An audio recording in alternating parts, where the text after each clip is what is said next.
जुल्फी उठकर अपने कमरे में चला गया, लेकिन फिरदौस वहीं बैठी कुछ सोचती रही। उसकी कुछ समझ में नहीं आ रहा था कि वो क्या करे।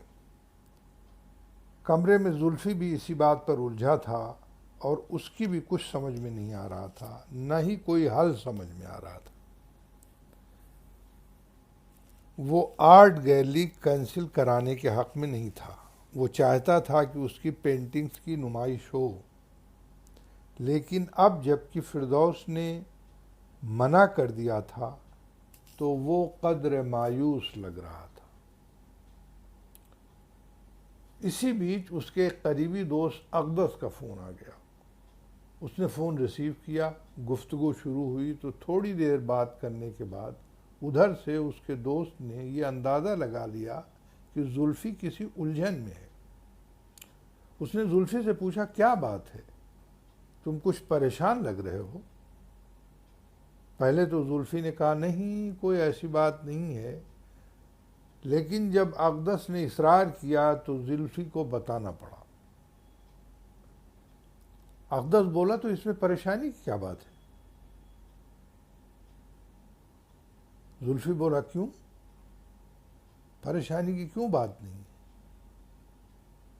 अकदस बोला, परेशानी की कोई बात नहीं। अरे भाई, तुम दोनों मियाँ बीवी ज्वाइंटली कर लो, फिर बाद में आहिस्ता आहिस्ता जब भाभी में खुद एतमादी पैदा हो जाएगी तो उन्हें आगे कर देना। शुरू में तुम उनके साथ रहो, उन्हें पूरा सपोर्ट दो, उन्हें अकेलापन न महसूस होने दो।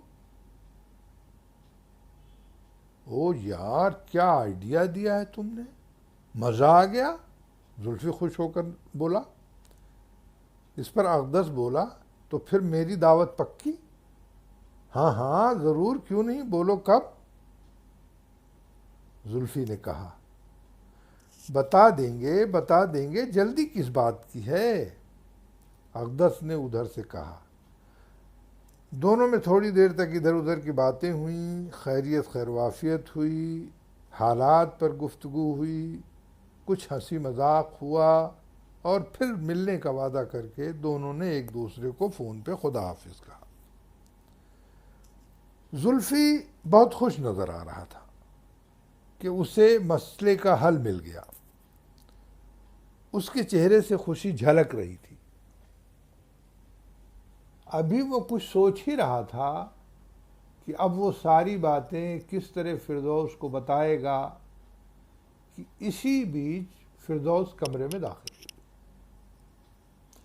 फिरदौस की नज़र जब जुल्फी पर पड़ी तो उसने देखा कि जुल्फी काफ़ी खुश नज़र आ रहा है।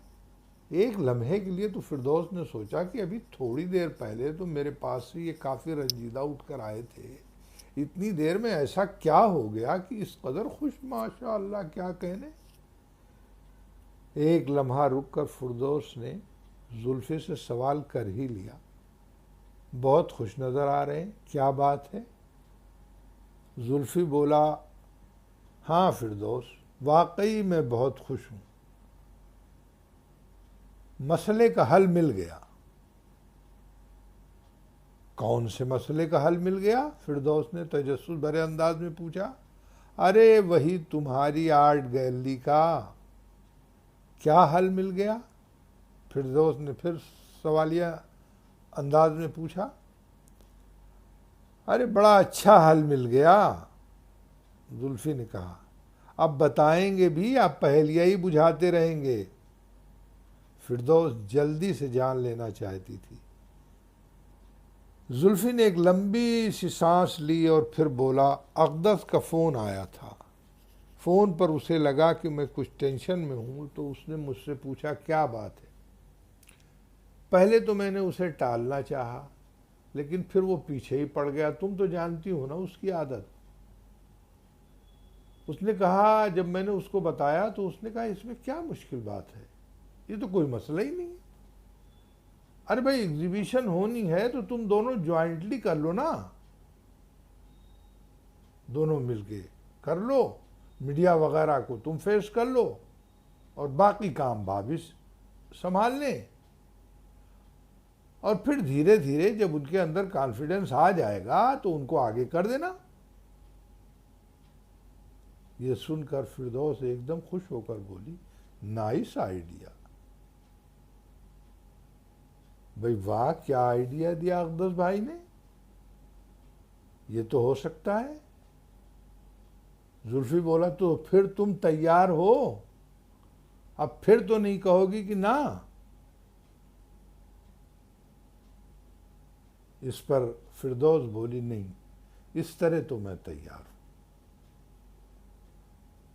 जुल्फी काफी खुश था, खुशी में बोला, तो अच्छा फिर तो एक कप कॉफी पिलवाओ। फिरदौस बोली, अभी लो। फिरदौस ने मुलाजमा से जुल्फी के लिए काफ़ी लाने को कहा और अपने लिए चाय, और दोनों आगे की प्लानिंग में मसरूफ़ हो गए।